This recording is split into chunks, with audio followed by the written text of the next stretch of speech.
দর্শক বন্ধুরা, আজকে রেসিপি নিয়ে এসেছি পটলের দই পটল বানাবো। খুব সিম্পলভাবেই বানাবো, আপনাদের একসঙ্গে শেয়ার করে নিচ্ছি। পটলগুলো প্রথমে আমি একটা গোটা পটলকে এইভাবে একটু চিড়ে নেব। সব কটা পটলকে এইভাবে চিড়ে নেব।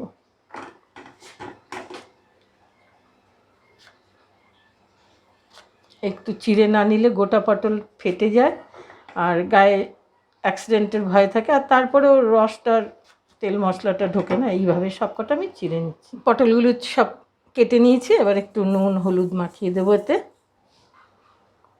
মাখিয়ে নিয়ে আমি ভাজবো এখন পটলগুলোকে। বন্ধুরা, আমি তেল দিয়েছি কড়াইতে মাপ করে, পটলগুলো এবার ভাজবো।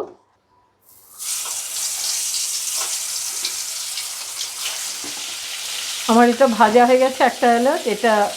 এর থেকে বেশি ভাজার দরকার নেই, আমি একটু আঁচটা কমিয়ে দিয়ে তুলে নিচ্ছি।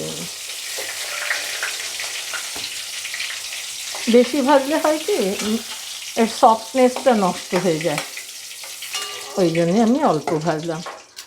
দর্শক বন্ধুরা, আমি এই আদার পেস্টটা নিয়েছি, এই 1 চামচ আদা, এর মধ্যে ধনে গুঁড়ো 1 চামচ, জিরে গুঁড়ো 1 চামচ দিলাম। লঙ্কা যার যার বাড়ির মানুষের টেস্টের উপরে দেবেন। আর একটা পেস্ট, এখানে আমি একটা টমেটো, একটা মিডিয়াম সাইজের পেঁয়াজ আর 4 কোয়া রসুন পেস্ট করে নিয়েছি। আর রেখেছি এই হাফ বাটি মতো দইটাকে ফেটিয়ে রেখেছি। এবার আমি প্রথমেই পেঁয়াজের পেস্টটা দিয়ে দেবো। এর মধ্যেই আমি 1 টিস্পুন হলুদও দিয়ে দিলাম, 1 টিস্পুন লবণ, 1 টিস্পুন সুগার। সব দেওয়া হয়ে গেলে এবার আমি এর মধ্যে ধনে জিরের পেস্টটাও দিয়ে দেবো। মশলা সব দেওয়া হয়ে গেলে এবার একটু ভাজবো এগুলোকে অনেকক্ষণ। ভেজে যখন এর তেলটা বেরিয়ে আসবে তখন আমি বাকি রান্নাটা দেখাবো। 5 মিনিট পরে আসছি। দর্শক বন্ধুরা, মশলাটা পুরো ভাজা হয়ে গেছে, তেল বেরিয়ে এসছে, সুন্দর একটা ভাজার গন্ধ বেরিয়েছে। এইবার এর মধ্যে আমি পটলগুলো সব ঢেলে দেবো। এই পটল ভাজার সঙ্গে আমি দইটা যে গুলিয়ে রেখেছি সেটাও দিয়ে দেবো।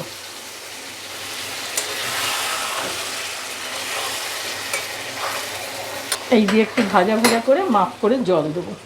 দইয়ের মশলা সমস্ত ভাজা হয়ে তেল বেরিয়ে এসছে, এখন আমি মাপ করে জল দেবো।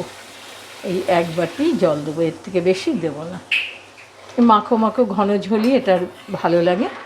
মশলাটা যখন সব দিয়ে ভাজা হয় তখনই একটু কাশ্মীরি লঙ্কা দিলে হতো, আমি একটু ভুলে গিয়েছি, এখন দিয়ে দিই।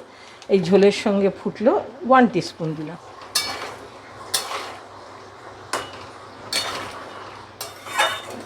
ঝোলটা ফুটে গেছে, আমি ঢাকা দিয়ে সিমে করে দিচ্ছি। আঁচটা কমিয়ে দিলে সেদ্ধটা ভালো হবে, এই জন্য আঁচ কমিয়ে দিলাম। দর্শক বন্ধুরা, আমার দই পটলটা হয়ে গেছে। এবার নামানোর আগে একটু গরম মশলা ছড়িয়ে দিই। এরকম ঘন ঝোলটা হবে,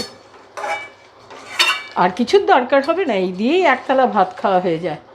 আমাদের বাঙালিদের একটা টেস্টি রান্না হলেই ভালো হয়, সকলেই পছন্দ করে, ভাতও খুশি খুশি মনে খেয়ে নেয়।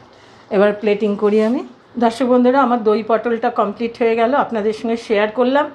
রেসিপিটা ভালো লাগবে, যেইভাবে বানিয়ে যা দেখালাম আমি ঠিক সেইভাবে বানিয়ে খেয়ে দেবেন। খুবই উপাদেয় রান্না এটা। এই রেসিপিটা পেলে কেউই একতলা ভাত কম খাবে না।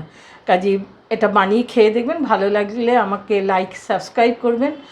আমার দর্শক বন্ধুরা নতুন যারা, তারা তো করেছেনই সাবস্ক্রাইব, শেয়ার করবেন।